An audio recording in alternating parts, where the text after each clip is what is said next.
We now come to the theorems of Fubini and Tonelli. So these two theorems give us criteria when you can change the order of integrals when you have multiple repeated integral signs.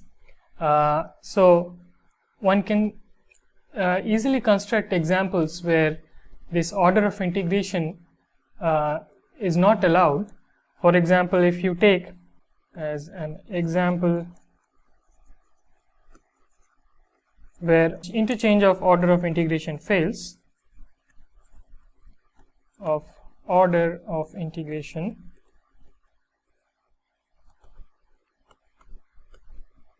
so let's see. So I take on this Cartesian product 0 1 cross 0 1, define the following function f(x, y). This is given by y minus x over 2 minus x minus y whole cube. Now we can try to integrate 0 to 1 f(x, y dy dx. So first integrate with respect to y and then integrate the resulting function. So this is a function in x only. After integration, then you can integrate with respect to x. So the question is whether this is equal to integral with respect to x first, f(x, dy dx, and the resulting function is integrated with respect to dy. So are they equal? And the answer is no. This answer is no, because if you compute for example this one, so let's call this I1 and this I2. So if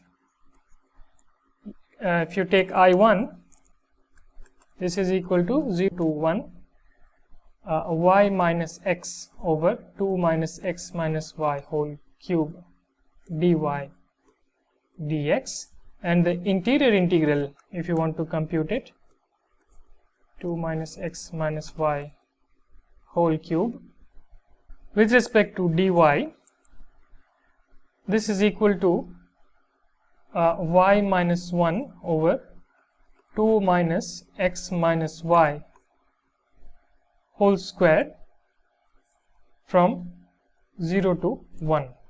And so you will get, at 1 you will get 0, so this is y equal to 1, y equal to 0. At 1 this is 0, and at 0 you will get, and if you compute this gives us 1 over 2 minus x whole squared. And now if you want to integrate 1 over 2 minus x whole squared, then one gets plus half. And similarly one can compute the other integral I2, but you will get minus half. So this is not equal to I1. So interchange of integrals, order of integration fails in this case. So the theorems of Fubini and Tonelli give you criteria when it is allowed to have this change of order of integration. This is not only for the Lebesgue measure but also for abstract measure spaces. So let's see what are first. We are going to define what are first called product measure spaces, and then we will define some product measures on those spaces. We will define what are called product measurable spaces. So we consider two measure spaces, x bx mu x and y by mu y. So these are measure spaces. So we will define the sigma algebra denoted bx cross by on x cross y. So this bx cross by is the smallest sigma algebra generated by elements of the form E cross F, Cartesian product of E and F, such that E is in Bx and F is in By. So this is the sigma algebra generated by elements of sigma algebra generated by elements of the form E cross F. Now we also use the following notations.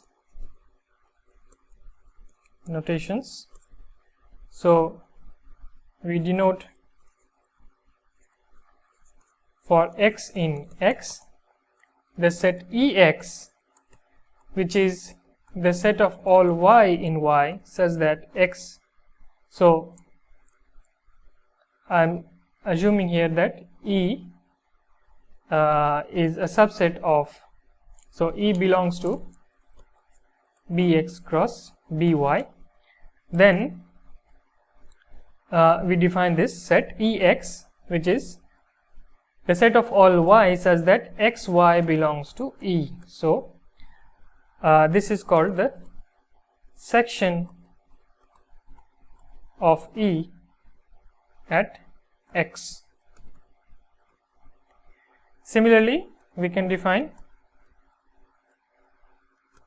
Ey to be the set of all points x in X such that xy belong to E, and this is the section of E at Y.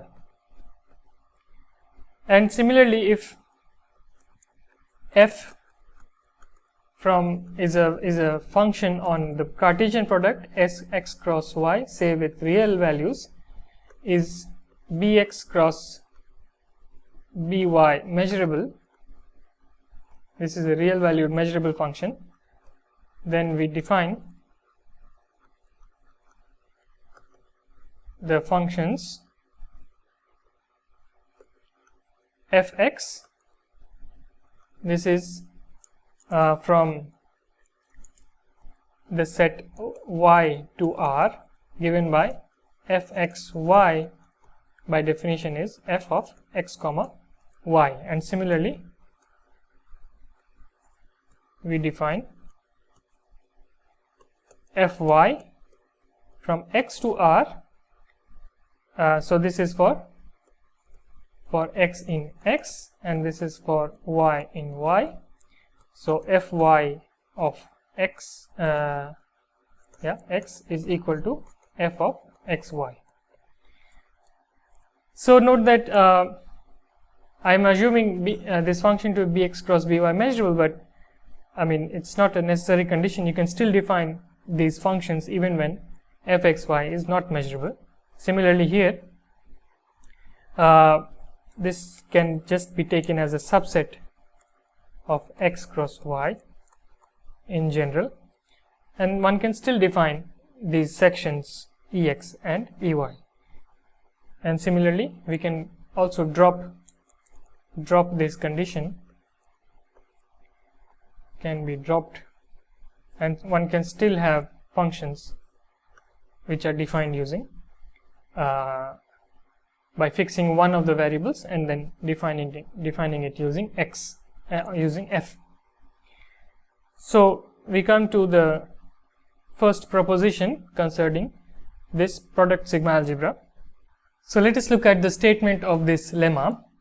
So the first part says that if E is a measurable set in Bx cross By and the sections Ex belongs to By for all x, then the sections Ex belong to By for all x and Ey belongs to Bx for all y. Similarly, if f is Bx cross By measurable, then fx is By measurable and fy is Bx measurable for every x and y. So let's see a proof of this fact. Proof. So let me define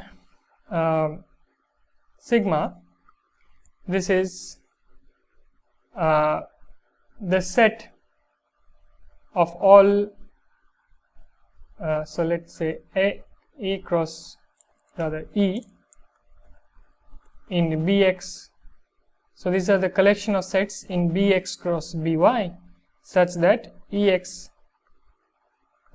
belongs to Bx for all x and Ey belongs to Ex belongs to By, sorry, and Ey belongs to Bx for all y in y. So we will show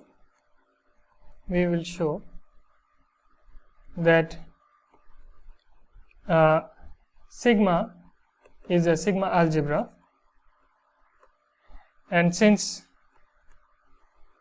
sigma is a subcollection of Bx cross By, and this latter here is the smallest sigma algebra containing sets of the form E cross F, or rather E1 cross E2, where E1 is in Bx and E2 is in By. But now we will show that these kinds of products E1 cross E2 belong to sigma. So if E is equal to E1 cross E2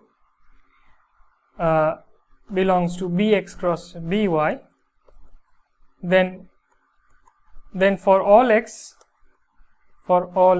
in X, Ex, this is equal to simply E2.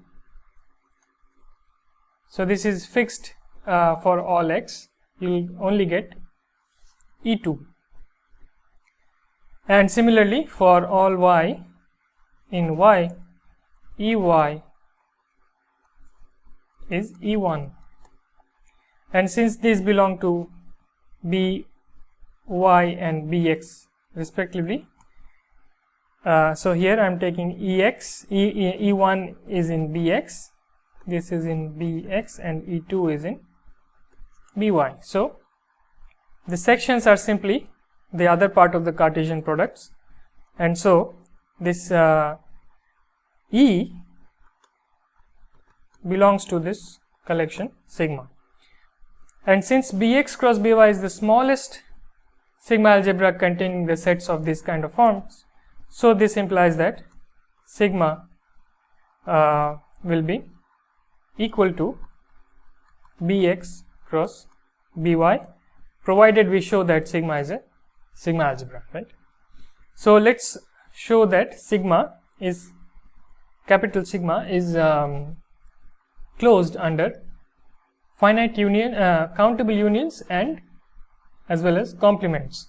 So of course the empty set belongs to sigma, and all sets of the form E1 cross E2 belongs to sigma. And now we are going to show that,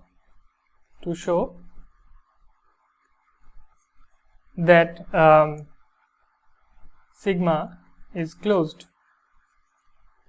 under countable unions and complements.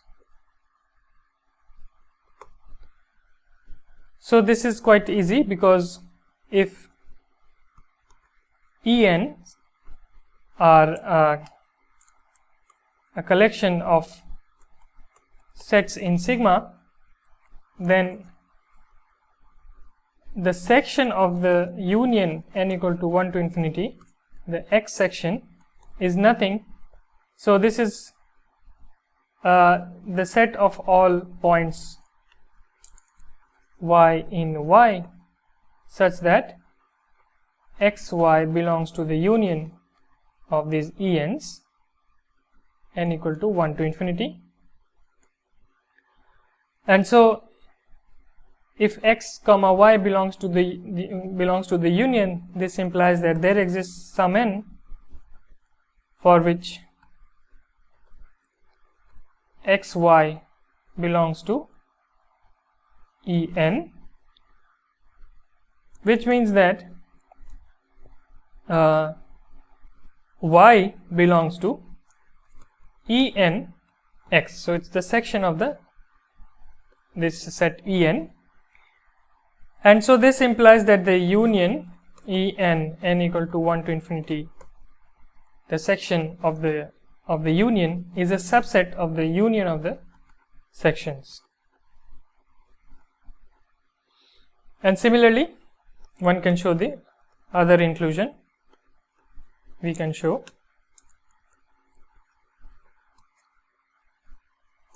that the union n equal to 1 to infinity En x is a subset of n equal to 1 to infinity En x. So this implies that the union n equal to 1 to infinity En x is equal to the union n equal to 1 to infinity En x. And so this implies that, so all these belong to By, and By is a sigma algebra. So this means that this is in By, and therefore this set belongs to By for all x in X. So this means that, so similarly one can do it for the Y sections. So this means that sigma is closed under countable unions. So this means that sigma is closed under countable unions. A very similar argument also shows that, similarly we can also show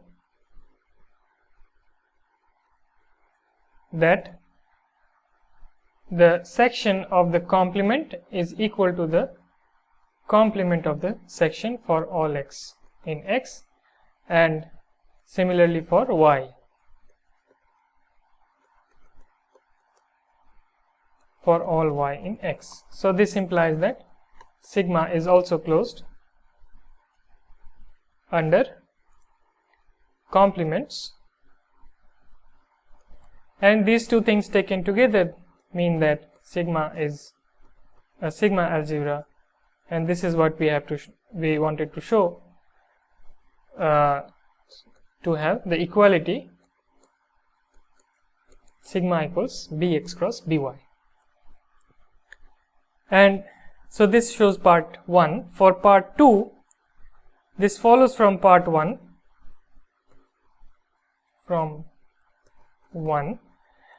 because if you take fx inverse of a Borel set B, so let B be a Borel set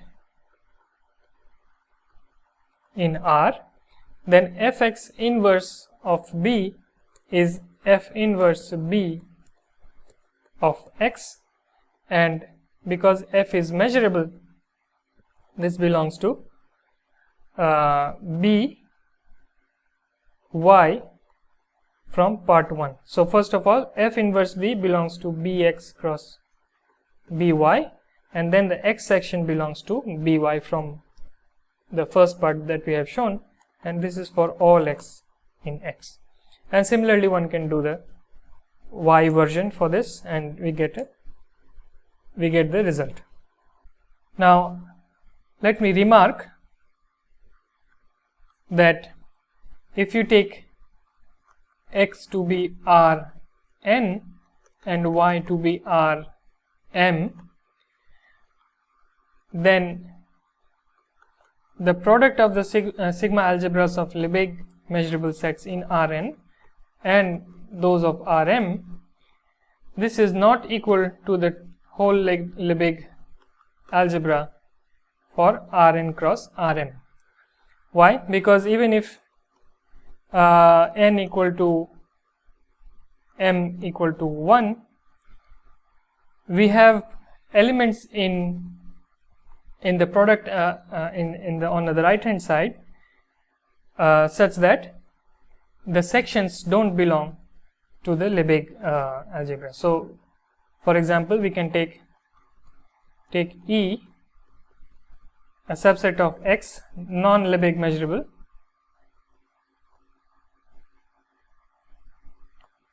and take for example the set 0 in Y. So this implies that E cross 0 is not in L Rn cross L Rm, because the section at 0 does not for Y, because as let me write this as E prime. So if you take the E prime at Y equal to 0, then this is not in LRN.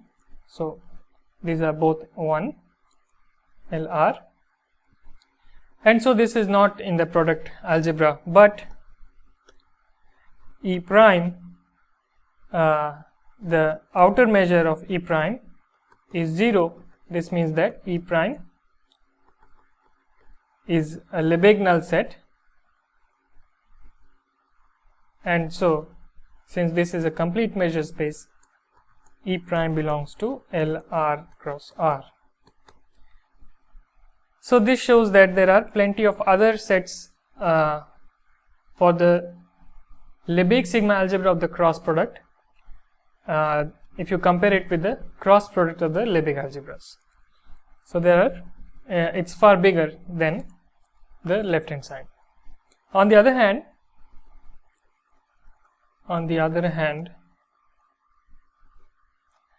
I will leave it as an exercise to show that if you take the Borel sigma algebra on Rn and take the cross product with the Borel sigma algebra of Rm, then the equality holds for the Borel sigma algebra on Rn cross Rm. So this holds. So now let us look at the existence of product measures on this product space X cross Y with the product sigma algebra Bx cross By. So it says that if X Bx mu X and Y By mu Y are sigma finite measure spaces, so recall that X is sigma finite if and only if X can be written as a countable union of subsets of measurable subsets. This is Xj is in Bx for all j, such that mu X of Xj is finite for all j. Okay, so this is a sigma finite measure space, and we assume that both X and Y are sigma finite.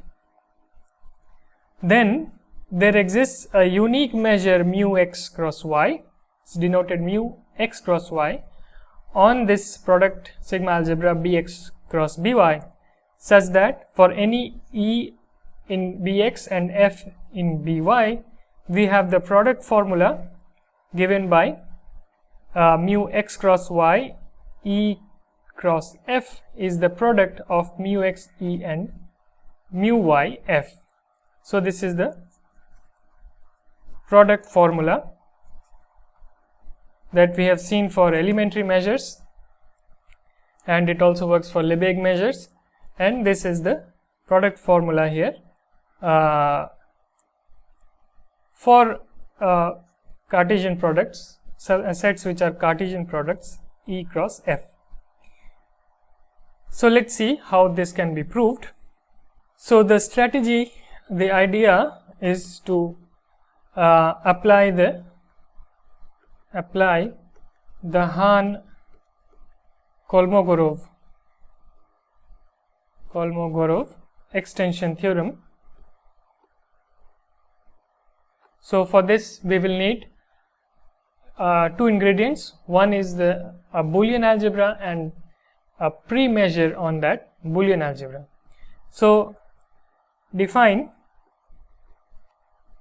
B0 to be subsets of the form S in X cross Y such that S is a finite union I equal to 1 to n EI cross Fi.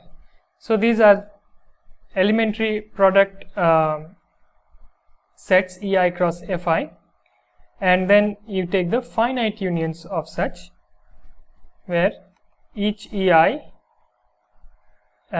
is in Bx and Fi is in By for all I. So we define it using just as an analogy with the elementary measures. This is how we define the elementary Boolean algebra, and we use a similar approach here to define a Boolean algebra. So now we have to check, and I leave it as an exercise, that B0 is a Boolean algebra. And now once we have this Boolean algebra, by the way, this is not in general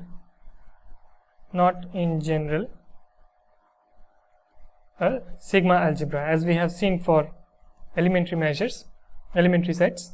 It's not a sigma algebra, but it's nevertheless a Boolean algebra. It's closed under finite unions and relative complements.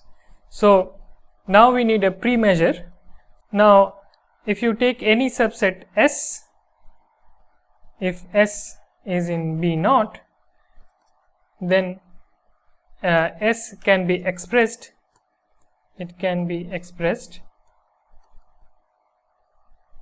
as a finite disjoint union. This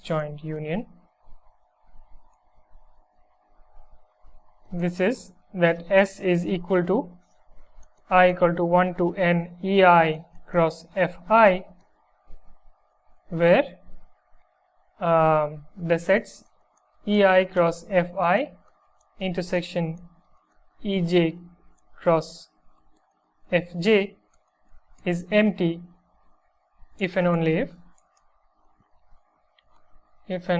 if I not equal to j. So this is a disjoint collection, just as we did for elementary measures.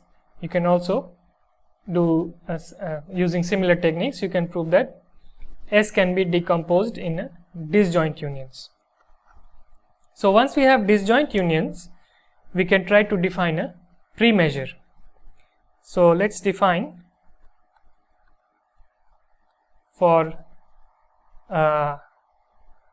S equal to I equal to 1 to n EI cross Fi a disjoint union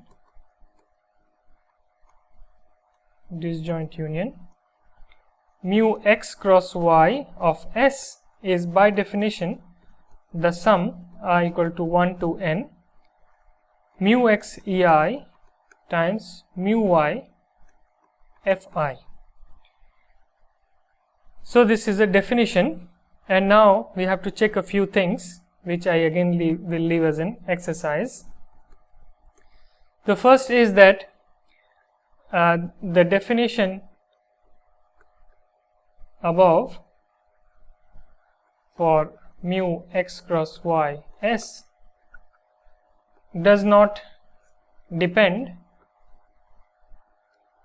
on the choice of disjoint unions,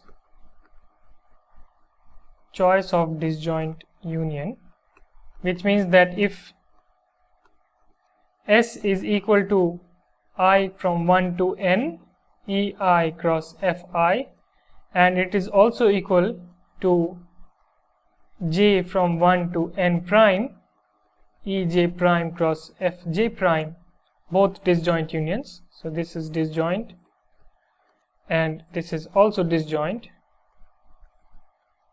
Then we have that I equal to 1 to n mu x ei mu y fi is equal to j equal to 1 to n prime mu x ei ej prime multiplied by mu y fj prime.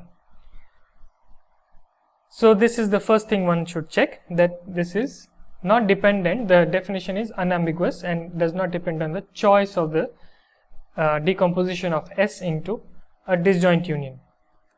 Secondly, we should check that mu naught is a finitely additive measure.